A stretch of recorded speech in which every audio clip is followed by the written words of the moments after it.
Hi everyone, welcome to another Diamond Report. It's March 31st. This one is jam-packed, so we're going to jump right into it. Here's all the new stuff for this week. Officials Appreciation Week is next week, the week of April 4th. Coaches and ADs, get your heads together. Think of how you can recognize and honor the umpires working your home games next week. And umpires, thank you for all that you do. Secondly, coaches, make sure you're staying in the dugout during live ball play. Umpires continue to watch and enforce that rule. Coaches, additionally, make sure you and your team are off the field when your opponent is warming up. When they're doing infield, don't be running around in the outfield. You see we enforce this heavily in the postseason. Coaches, make sure your kids are in the dugout if it's not your turn to do infield, or they're in some other warm-up area, bullpen, etc.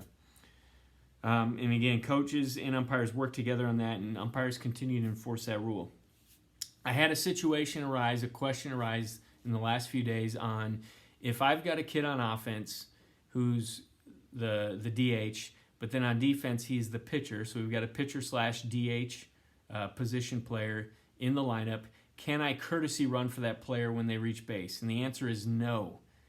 In this new player DH role, when we've got a pitcher and DH in the same position there, they cannot assume two positions at once. Okay? So when they're on defense, they're the pitcher. When they're on offense, they are the DH. Therefore, if you wanted a courtesy run, you cannot. It would be a substitute runner. So take that into consideration. I've got a situation from a rules interp on page 1 that you can read more about it. Let's now talk about everybody's favorite topic, pitching positions. What is legal? What is illegal? Pages 2 and 3, great diagrams on what is illegal, the hybrid stance, and what is legal, both the stretch and the wind-up position. Okay, I've had a few people asking about this in the last week. And again, a reminder, the hybrid stance has been deemed illegal in NFHS high school baseball rules. Does it get missed by umpires? Certainly, just like any call, not only in baseball, but officials miss stuff in other sports. But on the same hand, coaches, what are you doing to prep your kid who's maybe trained to some degree, not under your training, and now is utilizing the hybrid? Because if your player gets caught in it and it's asked to be corrected, are they going to be able to do that on the fly in a game? So again, review that. What is illegal? What is not legal?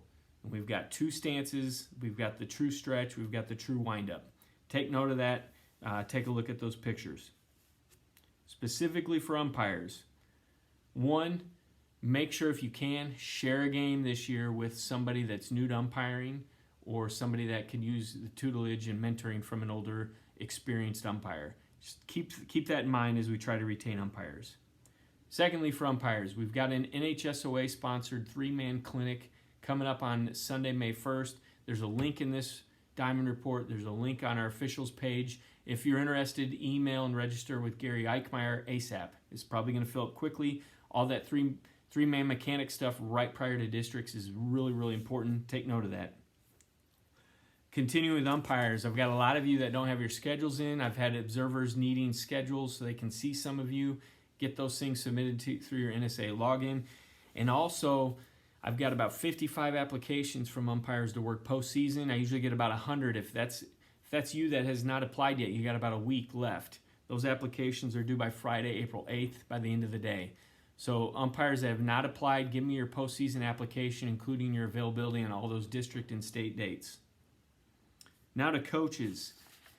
A lot of you ask from time to time, can we vote on, or how do I vote on and get access to the ballot for umpires working postseason?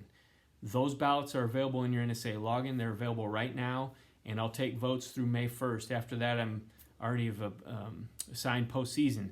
So if you want to have your voice heard with those umpires that are working your games and you think they should be working postseason, that's how you do it. Last but not least, we've had a lot of weather. Coaches and ADs, if you've got games that have been postponed or canceled, share that information with me as well so I can make the adjustment so our school calendar doesn't look different than what's on the NSAA website. And coaches, in Max Preps, if you've got a postponed or canceled game, make sure you change the date to TBA, unless you know the date. But then also you can mark it as postponed or canceled in the game notes on that Max Prep side of it. So just take note of that. And also, I'd remind you, if you got tournament games, take a look, upcoming, you're hosting a tournament, take a look at that last section in the Diamond Report surrounding any suspended or postponed games and the inability to change format once the tournament has begun. So with that, have a great weekend. We'll hope for some sunshine, and we'll see you soon.